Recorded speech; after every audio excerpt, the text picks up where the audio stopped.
What is going on, everybody? Welcome back to the channel. As we saw yesterday, it is time for AEW All Out this weekend, and AEW Jazwares actually stepped up and did some reveals. Some things we have seen, some things we have not seen. I don't think they really showed any physical figures, to my knowledge. It was a few renders. There was a couple physical figures, now that I'm thinking about it, but we still did get reveals, so we kind of have an idea of what is coming up next. So that is pretty exciting. But the first thing that we see here is the Shop AEW Exclusive Hangman Adam Page. As you see on the box, it has, his name. It has a nice little desert looking scene. It says, "Keep on riding." The boxes are always top notch for the Shop AEW Exclusives. They're one of my favorite parts of the Shop Exclusives because they are so different from everything else. But this is essentially just a repack with a t-shirt, and that kind of sucks. But the Shop AEW Exclusives are kind of fun to collect for whatever reason. So I do have a full set, and I actually managed to grab a signed version of this yesterday at the show. Now, we saw the Hook Shop AEW figure being leaked, and people actually getting their hands on it on eBay, like the sample versions of it and everything. But that was nowhere to be seen at FanFest yesterday. So I don't know what the deal is with that, because it was supposed to be a Hook figure with a white t-shirt that says Hook, and we did not get that at all. But we got this Hangman, and I guess it's pretty cool. It's, now thinking about it, it's a shame we never got a Cody Shop AEW exclusive, but it is what it is. On to the next thing we saw is the Amazon exclusive for Champions Pack. Now, you guys remember me doing leaked videos a couple years ago for the 4-pack that was supposed to come out? It was like Chris Jericho, MJF, Moxley, and somebody else I cannot remember off the top of my head. But this one's a little interesting. It supposedly sold out already. This one's going to come with MJF with a golden scarf, a golden Dynamite diamond ring, and golden trunks. So I don't know what the deal is with that. If they're going for like a all champions look, make everything golden, that's fine. Just stick with the theme. And he comes to the AEW Championship. I don't know if this is the Triple B or not. I don't think it was really clarified. It looks a little brown here in the image, but I cannot say for sure. After that, it is Orange Cassidy. He comes with his international title. He comes with a gold foil thumbs up shirt that we have not seen before. He comes with gold sunglasses instead of the gold and black that we have seen. He comes with the same rubber pockets gimmick, which I hope one day gets dropped from the figures because we have already seen it 3 different times. I'd like to have one that actually can articulate. And he comes with the gold shoes. I don't think he's worn those. I think that's sticking with the gold theme. After that, we have Thunder Rosa with the new women's title, which is actually pretty cool. And it seems to be a black and gold version of her black and yellow figure that literally just came out. If that's the case, oh well. And then you have, I think it's Unrivaled 13? 14? I don't know. Wardlow in the red, I think it's 13. And this comes with the gold lions on the side of it instead of, I think, the white that come on the official mainline release. And he comes with the TNT title. The TNT title still looks oversized and too big for the figures. Hopefully it gets scaled down. And it also sucks that, like, for a championship that we have not gotten yet, and it to be in an exclusive pack, limited of 3,000. So, I mean, that kind of sucks. I mean, you can have your own opinion on that one. Then we have yet again another ringside exclusive, and this time it is the Acclaimed with Billy Gunn. And I'm not gonna lie, the presentation on this is absolutely insane. I ordered 2, one to open, one to keep mock, because I love a good packaging.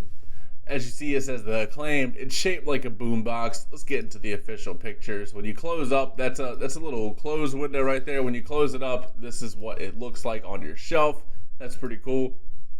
We have Max Caster. We'll get zoomed in shots of that instead of the wide ones. Do they? Maybe they didn't include them on the major pod. Okay, so you see Max Caster. On the knee pad, it has Best Wrestler Alive. It has the music note. I think this is a new tights design. It comes with a straight face, and it comes with the tongue out, which is a new head scan for Max Caster. His mainline release is just coming with a straight face. I don't think the likeness captures Caster all too well. That's my opinion. It also comes with the scissor hands. It comes with the headphones, the acclaimed hat, the chain, and a really nice sparkling looking acclaimed jersey. I wonder how that's actually going to look when it comes out in a physical product instead of a render. Then we have Anthony Bowens. I love Bowens' gear here. The pink and white looks really good. Even his rubber entrance jacket, which I know is going to be a pain to take off, put on, or do anything with, looks really cool. And he comes with a straight face like we saw with his mainline release, and he comes with a tongue out face and the scissor hands for, the exclusive factor. So that's awesome. Then we have Billy Gunn. I don't know if his mainline release has just black pants or if it has a black pants with the scissors on it. Either way, it's essentially the same figure, except this time, instead of coming with a Billy Gunn shirt, it has a Acclaimed Every Wednesday shirt, like a play off the AEW logo, and it comes with an Acclaimed hat. I think it's pretty cool. And then they did a nice little animation, which is on the AEW Jazwares Instagram, of all of them doing the scissoring. And we will leave it at that. All right. Okay. So I've been very, very critical. And AEW Jazwares rubs me the wrong way based on the quality, the likeness, the inconsistencies, whatever. Cool. But this, I was taken back by when I saw it yesterday. This is a new ringside exclusive Blood and Guts 2-pack of Brody King and Darby Allen. It comes with Brody's chain. It comes with Darby's Faker skateboard with the thumbtacks in the bottom of it. I wonder if each thumbtack is going to be sculpted. I cannot wait to find out for sure. I know Brody's tattoo detail isn't going to be that pinpoint on the physical figure, and that's not Jazwares' fault. That's just a how things happen fault. But oh my god, these figures look really good. Darby puts himself through more crap than anybody else in the company, so for him to have a Blood and Guts figure is actually really cool, especially from this very specific match with Brody King. I think this is going to be a major winner. This 2-pack is probably going to be one of the better selling of the Blood and Guts figures, besides maybe the Blood Brothers and possibly the Britt Baker.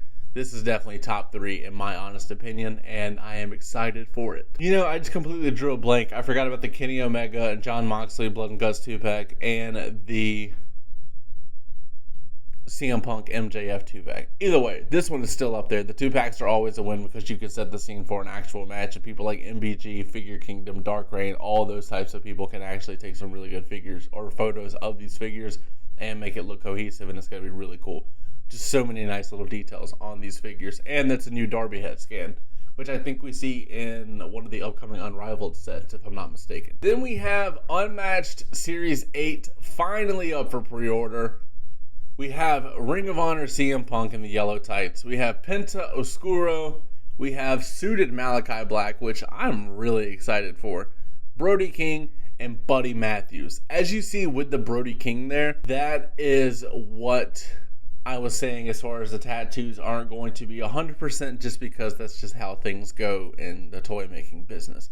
Let's break them down one by one, and then we will go over the original lineup that was supposed to be before everything just got confusing with the Jazwares line. The CM Punk looks really cool. I'm getting it. I don't know if I need it, but for people that were fans of Punk and Ring of Honor or Punk fans now, it's going to be a must-have. And as someone said in the comments, Brawl Out and Brawl In have both happened since this figure was announced, and we're just now seeing a render of it, so that's kind of absurd. Penta Oscuro, the figure looks sick. It's not going to be able to articulate that well because of the traffic cone shape of the tunic that he's wearing, but it is going to be a beautiful looking figure, and it will look nice on the shelf. Hopefully one day we can get an Alex Abrahantes to go with this Penta figure, because that would be pretty cool. Suited Malachi Black, that one I'm very, very excited for, because it suits him. Like, the Supreme and the Unmatched one are fine, except for the gigantic torso that he shouldn't have. But the suited one looks like it's nice and slimmed down and will work for him and other people if you want to put them in the suit.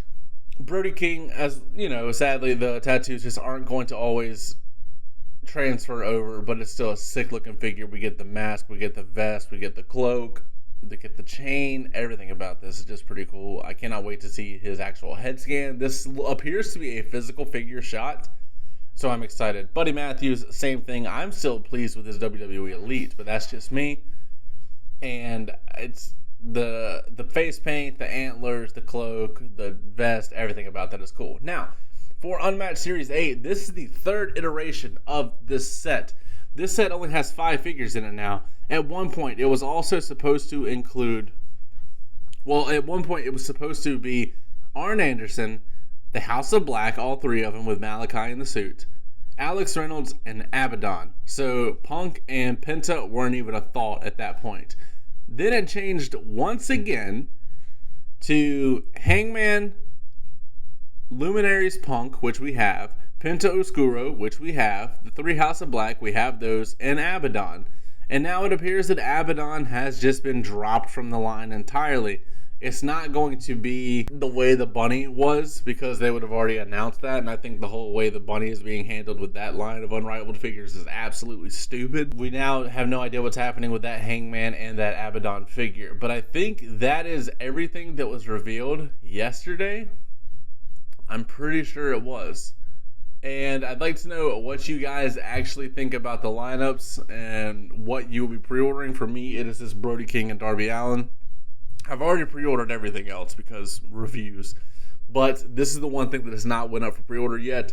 I'm anxious to know if you guys are going to be buying this or not. But as always, don't forget to like, comment, subscribe. Let me know what you're going to get down in the comments below. And last but not least, take it easy.